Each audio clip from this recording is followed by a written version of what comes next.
காட்டேரி அம்மன் பார்வதி தேவியின் வடிவமாக கருதப்படுகிறார். அவர் நகரத்தின் காவல் தெய்வமாக இருக்கிறார். காட்டேரி அம்மன் உருவான கதையை பற்றி இந்த வீடியோ பதிவில் காண்போம். ஒரு சமயம் பரமசிவனும் பார்வதி தேவியும் தூங்க சென்றனர். பரமசிவன் நன்றாக தூங்கிவிட்டார். அவர் தூங்கிய பிறகு எப்போதும் கிளம்புவது போல பார்வதி தேவி கிளம்பி சென்று விட்டார். அன்று மட்டும் தற்செயலாக பரமசிவன் தூக்கத்திலிருந்து விழித்து கொண்டவர் பரமசிவன் சுற்றுமுற்றும் பார்த்தார். பார்வதி தேவியை காணவில்லை. அவரை தேடி பார்த்துவிட்டு பரமசிவன் மீண்டும் தூங்கி போனார். தனது வேலையை முடித்து கொண்ட பார்வதி தேவி ஒன்றும் தெரியாதது போல பரமசிவன் அருகில் வந்து படுத்து கொண்டார். இரவு எங்கே சென்றாய் என்று பரமசிவன் பார்வதி தேவியிடம் கேட்க, எனக்கு தூக்கம் வரவில்லை, அதனால் உலாவி விட்டு வந்தேன் என்றார். அதற்கு மேல் பரமசிவன் எதுவும் கேட்கவில்லை. மறுநாள் இரவு பரமசிவனுக்கு தூக்கம் வரவில்லை. நடுராத்திரியில் பார்வதி தேவி வழக்கம் போல் கிளம்பினாள். அவளுக்கு தெரியாமல் பரமசிவன் அவளை பின்தொடர்ந்து சென்றார்.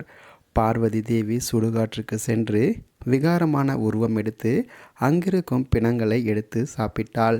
இதை பார்த்த சிவபெருமான் அதிர்ச்சியடைந்தார். இதற்காகத்தான் பார்வதி தேவி தினமும் வருகிறார் என்பதை உறுதி செய்து கொண்டு வீடு திரும்பினார். பார்வதி தேவியின் இந்த செயலுக்கு முற்றுப்புள்ளி வைக்க ஒரு திட்டம் போட்டார் சிவபெருமான்.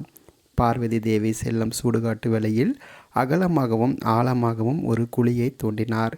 அதன் மீது இலை தலைகளை போட்டு மூடிவிட்டு வந்தார். அன்றைய தினமும் நள்ளிரவு வந்தது.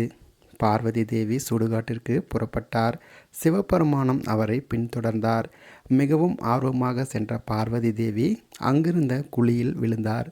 பின்னாடியே சிவபெருமான் வந்து நிற்பதை பார்த்த பார்வதி தேவி அவரிடம் மன்னிப்பு கேட்டார். அதற்கு சிவபெருமான், உன்னை என்னால் அப்படியே ஏற்றுக்கொள்ள முடியாது. உன்னில் இருக்கும் ராட்சச குணத்தை விட்டுவிட்டு வந்தால் மட்டுமே உன்னை ஏற்றுக்கொள்வேன் என்று கூறினார். அப்படியே செய்கிறேன். இந்த குழியிலேயே என் ராட்சச குணத்தை விட்டு வருகிறேன். என்னை வணங்குபவருக்கு நான் நல்லதையே செய்வேன் என்றார் பார்வதி தேவி. குழியில் இருந்து வெளியே வந்ததும் அந்த குழியை மூடினார் சிவபெருமான். இன்றும் புதையுண்ட பார்வதி தேவியின் சக்தி பூமிக்கடியில் உள்ளதாக நம்பப்படுகிறது. அந்த காட்டேரி அம்மனே காவல் தெய்வமாகவும் குல தெய்வமாகவும் வழிபடுகிறார்.